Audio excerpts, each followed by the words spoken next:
Welcome back to Outdoors with the Morgans. It appears that winter has finally arrived. It's not real cold or anything. It's about 30 degrees. But last night we got maybe 3 or 4 inches of snow. It's one of those pretty snows that sticks to all the trees. But it is a real wet and heavy snow. There's not near enough snow to worry about putting the blower on. I just used the rear blade there to hit the driveway real quick so the you know, the mail truck, UPS guy, all that can get up here. But on days like this, when the ground is not frozen at all, I spin that blade around backwards. As you can see, when you do it that way, it's curved this way.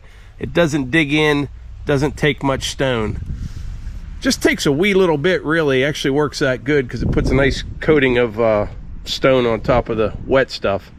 But this snow is very, very slippery when it's wet like this. And I'm sold already on these R14 tires. My driveway is not super steep or anything like that, but there's quite a grade to it, and I did not spin a tire. All right, next up, me and the hunt man are gonna make a quick trip to Sheets.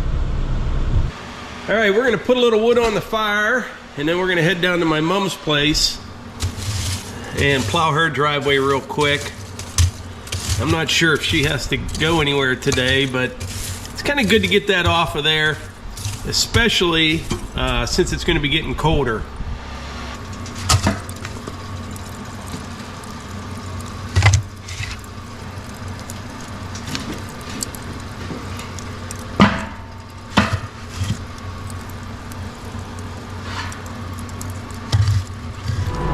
We're gonna head down to my mom's place and plow her driveway off. You can see what I did here just a little bit ago. It's already melting off some. It's only about 29 degrees. I gotta tell you something. See all these deer tracks in the yard here? It drives me crazy. I've got those, well, I've got driveway sensors, and I actually have some in the yard as well, just like for security purposes. And the deer were all through here last night, driving me nuts. I knew they were deer and not a bunch of invaders or anything like that, but you always keep checking. But for some reason, they were just all through the yard last night, all around the building last night. They were everywhere.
I got my mom's driveway plowed, sidewalk shoveled, and got her car cleaned off. I don't think she has to go anywhere today. But like I said, it's going to freeze up here later this week, so it's kind of good to get all this off of here. But I want to talk about something today. We get emails all the time from people about different subjects, but over the years, I always get emails from people asking which tractor they should buy. And I have a hard time answering that. I don't really like answering those questions. As you know, we are partnered with Kubota. This tractor is on loan to us along with the MX5400. Now, the excavator and the skid loader, those are ours. I bought them. So I am partnered with Kubota, but to be honest, I don't care what anybody else buys. It has no effect on me at all, but I like that people are happy with their purchase. I will say that. So I don't like to tell anyone, you need this or you need that. And there's so many different variables out there. And between all the different tractor manufacturers, some may have a slight advantage over another in a certain area. My recommendation is, though, a company with a strong dealer network. I think that's very important. A company that's been around for a long time. I mean, I'm partial to Kubota. I will admit it. I like Kubota equipment. It's just the way it is. I haven't ran every type of subcompact or compact tractor out there, so I can't, tell you what I think's the absolute best. What I can tell you is I like Kubota equipment. I do. I've always had good luck with it. And something else I can tell you for sure, I'm in love with these R14 tires. I mentioned that earlier. This type of snow right here is very, very slippery. And it's not like I'm pushing 2 feet of snow or anything like that. But my mom's driveway, up towards the top, you're on a turn. You slide around on that normally, no matter what you're driving. And these R14s, I really like them. And I really like this tractor. I do. If you remember, we had the VX23S.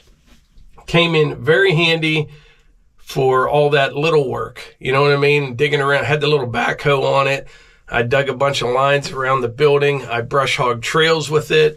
But this is a really nice size tractor for me. It is. People have been asking, will this pick up an IBC tote? I haven't tried yet.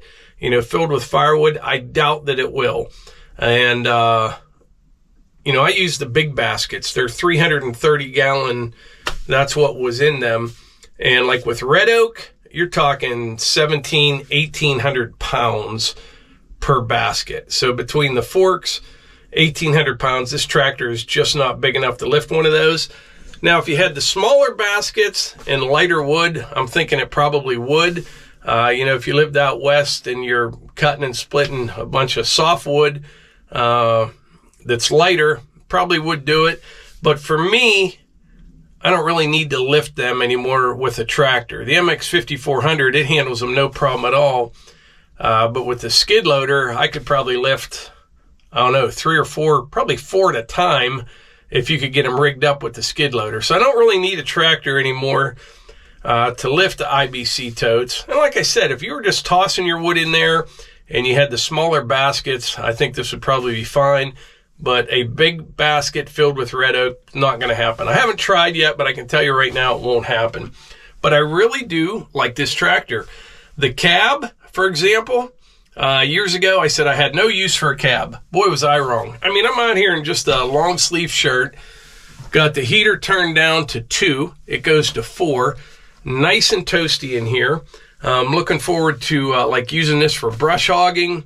I can't wait to take this down to the West Virginia property. I'll have the grapple on it for tree work, land plane.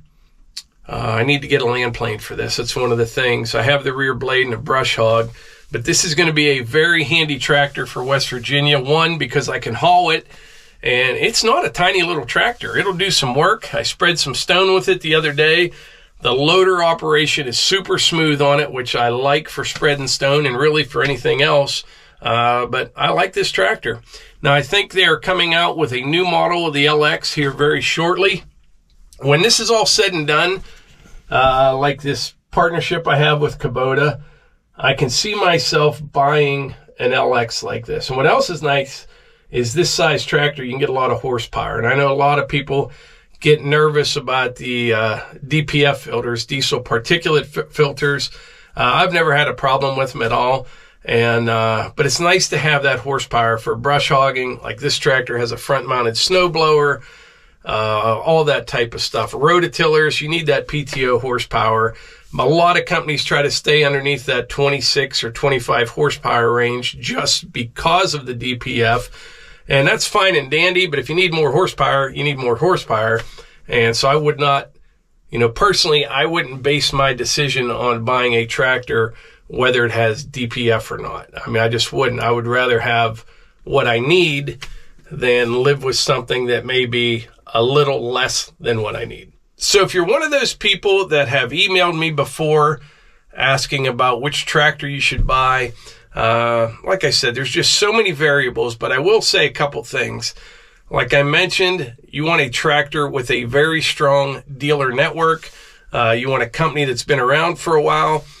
We live in a different world now. It's very hard to get things done. Like if you have a problem with a tractor, and you want a company that has a dealer network where there's some accountability. It's very easy to sell tractors and to buy tractors. It's how they handle it after the sale, and that I think is what's most important.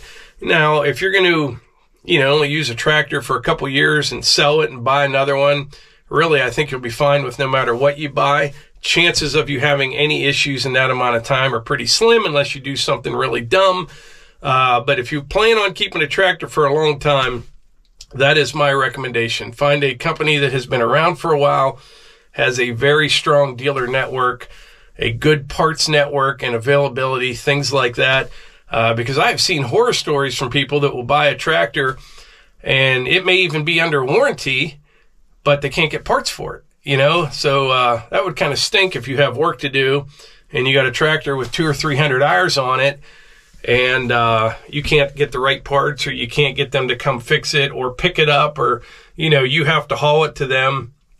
Look for good dealer support. That is the key, and a company that has been around for a while.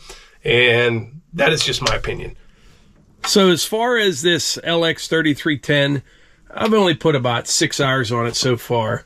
But a couple things that stand out that's important to me, the 3-speed hydrostat transmission. That's very important, at least in my opinion, on a tractor this size.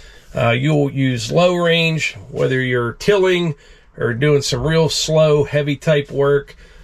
I use mid-range mostly for loader work, high range just for getting up and down the road, and this thing gets it. It does. But you definitely want a 3-speed transmission if you're going with the hydrostat. I really like that. Like I said, the cab is fantastic on this. The R14 tires, wonderful so far. Haven't used them in the dirt yet.